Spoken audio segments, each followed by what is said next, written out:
আসসালামু আলাইকুম এভরিওয়ান, দিশেহারা ভালোবাসা গল্পের ৭৪ নম্বর পার্ট নিয়ে চলে আসলাম। তো বেশি কথা না কইয়া চলুন গল্প শুরু করা যাক। লাফালাফি থামিয়ে মাছগুলো শান্ত হয়ে যেতেই শ্রাবণ অপরের বোতলটা তুলল। ২-৪টা মাছ একটু একটু নড়ছে, বাকিগুলো মরে গিয়েছে। এক মাছের কাঁটা আরেক মাছের গায়ে ভিড়ে গিয়েছে। শ্রাবণ তৃপ্তি হাসি হেসে বলে, নিজেদের কাঁটা নিজেরাই ঘা দেখে কেমন লাগে বজ্জাত মাছ। গুনগুন করে গান গাইতেই চপ চপ বটির অপর একটা একটা করে মাছ রেখে ছুরি দিয়ে মাথা কেটে ফেলে সবগুলার। এইগুলা পরিষ্কার করার পালা। শোয়া থেকে উঠে রান্না করে এসে দাঁড়ায়। শ্রাবণকে মাছ ধুতে দেখে বিষণ্ণ হয়ে কিছুক্ষণ তাকিয়ে রইল ওর দিকে। যা দেখছে সব কি সত্যি নাকি জেগে জেগে স্বপ্ন দেখছে? শ্রাবণ চৌধুরী ধুচ্ছে মাছ? সিরিয়াসলি? মাছ কেটেছে কিভাবে কাটলো? ওর হাতে কাটা হানেনি। এগিয়ে এসে শ্রাবণের পাশে দাঁড়ালো। একটা মাছও মাথা নেই, সবগুলা মাথা আলাদা করে ফেলেছে কাটা সহ। শ্রাবণ ঘাড় ঘুরিয়ে সোহার দিকে তাকায়, গম্ভীর গলায় বলে, তুই এখানে কেন? যা শুয়ে থাক। তুমি মাছ কাটা ধোয়া করছো কেন? আমি তো করতে পারতাম। করতে হবে না, গিয়ে শুয়ে থাক। শুয়ে থাকলে তো পেটের খাবার পড়বে না, রান্না করতে হবে। একদম কোনো কিছুতেই হাত লাগাবি না, রুমে গিয়ে চুপচাপ শুয়ে থাক। তুমি সরো, আমি মাছ ধুচ্ছি। শ্রাবণ কিছুটা রাগী গলায় বলে, যেতে বলছি না এখান থেকে। মাছ কাটতে যখন পেরেছি তখন রান্নাও করতে পারবো। কি তুমি রান্নাও করবে? অবশ্যই, কোনো সন্দেহ আছে? তুমি রান্না করতে পারো? পারি না, কিন্তু আজকে শিখে যাব কিভাবে। বেশি কথা না বলে রুমে গিয়ে শুয়ে থাক। হাতের ব্যথা ঠিক হয়েছে? অনেক কমেছে, রুমে যা। সুহা মিনমিন করে বলে, আমি করি। শ্রাবণ কোনো কথা না বলে চুপচাপ মাছ পরিষ্কার করায় মনোযোগী হলো। সুহা পাশে দাঁড়িয়ে শ্রাবণের পরিষ্কার করা দেখতে লাগলো। টি শার্টের হাতের কোণি পর্যন্ত গুজে নিয়েছে, চোখ দুটো মুখ গম্ভীর, চল শক্ত করা, চুলগুলো এলোমেলো হয়ে রয়েছে। এক জায়গায় দাঁড়িয়ে থাকতে থাকতে সুহার পা ব্যথা হয়ে গিয়েছে। কিছুক্ষণ হাঁটাহাঁটি করে আবার এসে সেই পাশে দাঁড়ায় শ্রাবণের পাশে। শ্রাবণ ওর দিকে তাকিয়ে বিশ্বজয় করার মতো হাসি দিল। শ্রাবণের হাসি দেখে তাকিয়ে রইল সুহা। শ্রাবণ খাবলা দিয়ে কতগুলো মাছ ধরে উঁচু করেছে, ঠোঁটের কোণে হাসি রেখে বলল, হয়ে গিয়েছে। শ্রাবণ সুহার হাতের দিকে তাকালো, সবগুলো মাছ একদম চকচক হয়ে গিয়েছে। হাত থেকে মাছগুলো রেখে আবার কয়েকবার ভালোভাবে ধুয়ে নিল।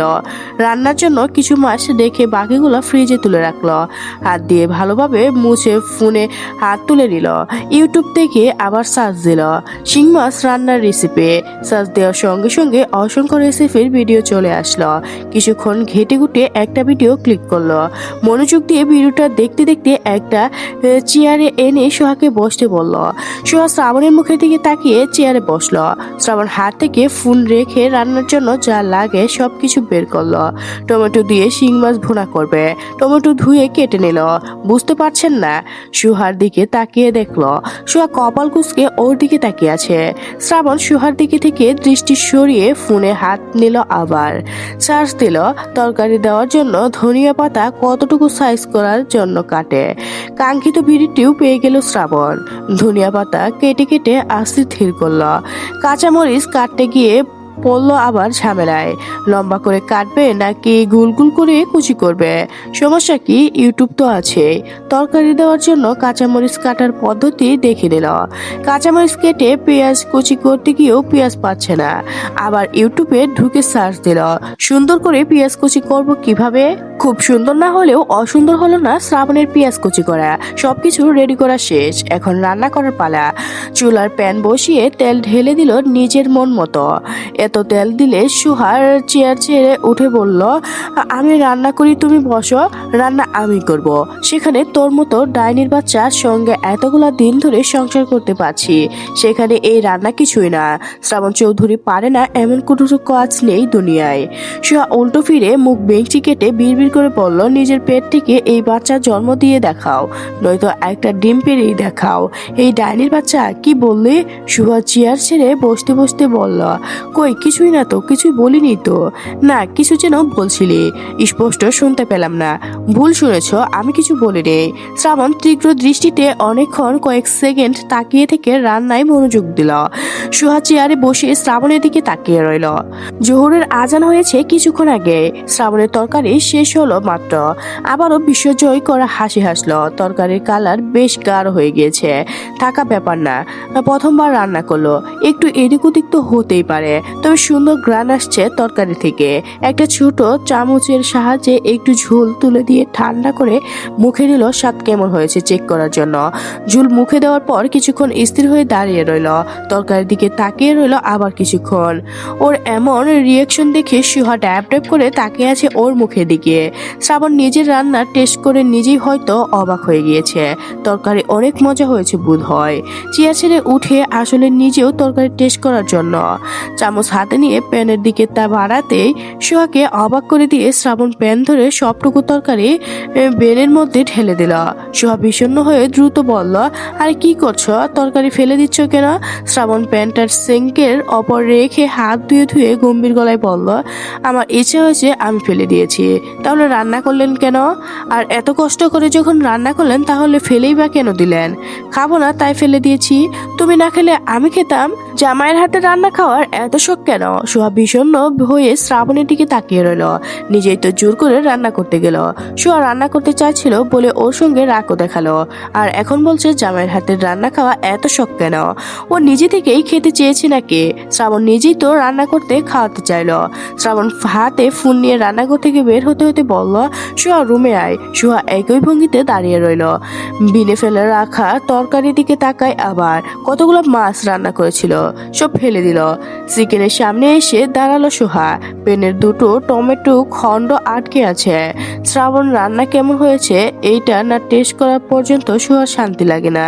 হাতে থাকা চামচ দিয়ে প্যান থেকে একটা টমেটো খণ্ড তুলে নিয়ে দিল, মুখে দিল। কয়েকবার চিবিয়ে চিবিয়ে ঠেলে বমি আসতে চাইল, থু থু করে ফেলে দিয়ে দ্রুত কুলি করল। জঘন্য হয়েছে রান্না, খুবই বাজে স্বাদ। লবণ তো বেশি দিয়েছে, সঙ্গে মশলাও বেশি দিয়েছে। এই রান্না সোহা করলে এতক্ষণে ট্রাইডোট সাইকো সুনামি সব রয়ে যেত এই ফ্ল্যাটে। নিজের রান্না করেছে তাই চুপচাপ ফেলে দিয়ে চলে গেল। এই ডাইনির বাচ্চা, আসছিস না কেন? আসছে। সোহা একটু পানি খেয়ে দ্রুত পায়ে রুমের দিকে এগিয়ে গেল। খিদা পেয়েছে ভীষণ। রুমে আসতেই শ্রাবণ মেসেজ দেখিয়ে বলল, ডেকেছি কখন? সুহা ফেল ফেল করে তাকিয়ে রইল। রাগ তো ওর দেখানো কথা, সেখানে উল্টো শ্রাবণ রাগ দেখাচ্ছে। মিনমিন করে বলল, কি হয়েছে, ডাকছো কেন? শুয়ে থাকো। সুহা ঠোঁট উল্টে বলল, খিদা পেয়েছে আমার। শুয়ে থাকলে কি পেট ভরবে? শ্রাবণ ঝিম ধরে রইল। এত কষ্ট করে এতক্ষণ ধরে এত যত্ন নিয়ে মনোযোগ সহকারে রান্না করলো, আর সেই রান্নায় শেষ কিনা এমন জঘন্য হলো, ছি খুব বাজে। রান্না করা সহজে হলেও রান্নার স্বাদ আনা সেই সহজ নয়, সেটা খুব ভালো করে বুঝতে পেরেছে আজ। শ্রাবণকে কিছু বলতে না দেখে সুহা বলল, তুমি গোসল করে সেরে নাও, আমি স্যুপ বানিয়ে যাচ্ছি। স্যুপ বানাতে বেশি সময় লাগবে না। শ্রাবণ হাতে ফোন রেখে গম্ভীর গলায় বলল, তুই বলে দে কিভাবে বানাতে হবে, আমি বানাচ্ছি। সুহা কিছু বলার জন্য উদ্যোগ হতে শ্রাবণ ওর হাত ধরে বলল, রান্না করে চল, তুই দেখিয়ে দিবি আমি রান্না করব। সুহা শ্রাবণের মুখের দিকে তাকিয়ে ওর সঙ্গে রান্নাঘরের দিকে এগায়। কি রান্নার ভূত উঠল আজ এই ছেলেটার মাথায়। স্যুপ শ্রাবণ নিজেই বানিয়েছিল সুহার নির্দেশ অনুযায়ী। টেস্ট দারুণ হয়েছিল। স্যুপ খেয়ে গোসল সেরে সুহা ঘুমিয়ে পড়েছে। অন্যদিন আগে গোসল করে তারপর খায়, আর আজ খেয়েছে তারপর গোসল করেছে। আজকে সুহার সঙ্গে শ্রাবণ ঘুমায়নি। গোসল সেরে রান্নাঘরে ঢুকেছে আবার। এখন 5:30 বাজে। শ্রাবণ আবার রান্না করছে। এবারও টমেটো দিয়ে শিং মাছ ভুনা করছে। জোরে করে ভাত রান্না করেছে।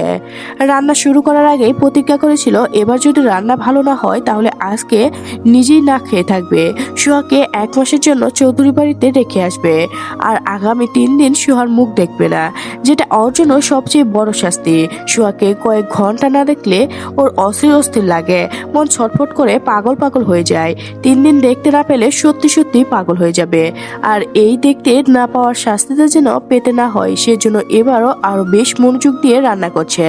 সবকিছু ড্রাইনিং টেবিলের ওপর গুছিয়ে রেখে হাত ধুয়ে বেডরুমে এলো। সুহা এখনো ঘুমিয়ে আছে, ডান হাতটা বুকের ওপর রাখা। হাতটা দেখে বুকের ভেতর মোচড় দিয়ে উঠলো আবার। সুহা, এই সুহা উঠ, শ্রাবণের ডাকে আর সবে সুহা ঘুম ভাঙে। পিট পিট করে তাকিয়ে দেখলো শ্রাবণ ওর পাশে ওপর ঝুঁকে আছে। শ্রাবণ সুহার গায়ের ওপর থেকে ব্ল্যাক সরিয়ে দিয়ে বলল, ওঠ। সুহা শরীরের মেজমেজ করছে, উঠতে ইচ্ছা করছে না, হাতের ব্যথাও বেড়েছে আবার। শ্রাবণ নিজেই সুহাকে ধরে বসালো। সুহা ওনা ঠিক করে বিছানায় ছেড়ে নামার জন্য উদ্যুগ হয়। শ্রাবণ ওর ডান হাতটা ধরে শ্রাবণের দিকে তাকালো। তাকালো আলো ভালোভাবে। বজ্জাত মাছের কাটার জন্য হাতটার কি অবস্থা হয়েছে। কাটা হাতের রোগের ওপর দাবির হয়েছিল, সেজন্য ব্লড হচ্ছিল বেশি। মাজেদা আন্টি না থাকলে জীবন আর এই মাছ আনবো না এই ফ্ল্যাটে। যদি আনতেও হয় তবে কেটে আনবো, যে কোনো মাছ না কেটে ফ্ল্যাটে আসবে না। হাতের ব্যথা করছে, ব্যথা, হ্যাঁ ব্যথা বাড়ছে আবার। খাবার খেয়ে পেন কিলার খেতে হবে আবার। হাত মুখ ধুয়ে কটা বাজে? মাগরিবের আজান হবে কিছুক্ষণ পর। সোহা বিছানা ছেড়ে নেমে ধীর পায়ে হেঁটে ওয়াশরুমে প্রবেশ করলো। শরীর ভার হয়ে গিয়েছে, নড়াচড়া করতে ইচ্ছা করছে না এখন।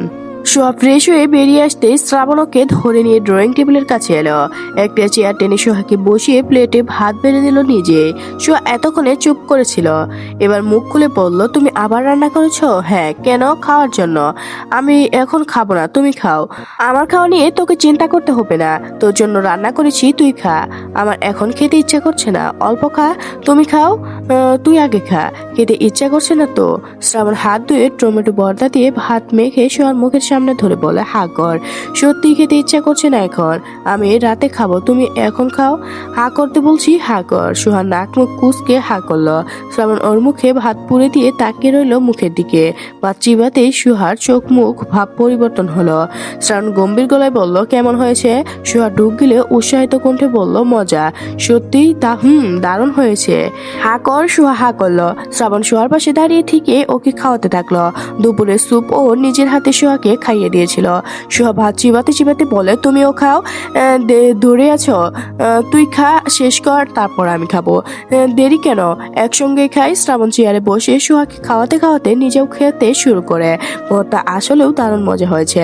ভর্তা দিয়ে খাওয়া শেষ হলে তরকারি নিল। দেখতে দেখতে সোহার চোখ জোড়া ভিজে উঠল। সেই শ্রাবণ নিজের জন্য কোনোদিনই এক মগ কফি বানিয়ে নেই। চুল কিভাবে অন অফ করতে হয় তাও জানতো না। মাইক্রো অফ কিভাবে ব্যবহার করতে হয় তাও জানতো না। সেই শ্রাবণ আজ শুধু ওর জন্য রান্না করলো, তাও দুবার। সেদিন রাতেও নিজের খাবার গরম করে পরিবেশন করেছিল, যার ফলে শ্রাবণ চৌধুরী ভালো না। তার এই শ্রাবণ চৌধুরীকে দেখিনি, দেখলে অবশ্যই বলতো শ্রাবণ চৌধুরী শুধু ভালো নয়, লাখে একজন।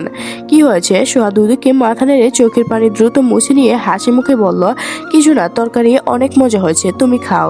শ্রাবণ সোহার মুখের দিকে তাকিয়ে থেকে নিজের মুখে ভর্তা ভাত পুরো দিল আবার। সোহার চোখ জোড়া বেয়ে জোর জোর করে পানি গড়িয়ে পড়তে শুরু করলো আবার। এই চোখের পানি বড্ড অবাধ্য, ওর কোনো কথাই শুনে না কখনো। আজকের গল্পটি এ পর্যন্ত শেষ হয়ে গেল। পরবর্তী পার্ট পেতে অবশ্যই এই চ্যানেলটি সাবস্ক্রাইব করে রাখবেন। ধন্যবাদ সবাইকে, ভালো থাকবেন।